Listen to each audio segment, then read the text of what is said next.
Gipadlakan sa Bureau of Internal Revenue Davao Region ang upat ka branch sa Tuna Express Camayan Grills ning syudad karon lang hapon. Nakalapas matud pa ang maong kan-anan sa BIR human sa wala pagdeklara niini sa 18 million pesos income niadtong tuig 2016 ug 6 million pesos karong tuiga.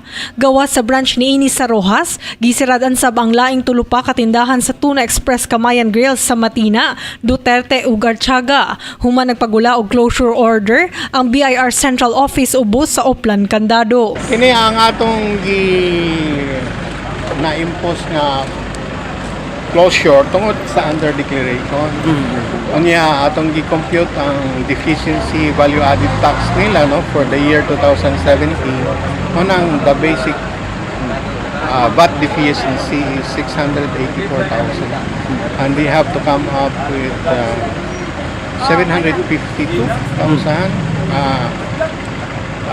so that they can pay the VAT deficiency and then we can reopen the 4 branches.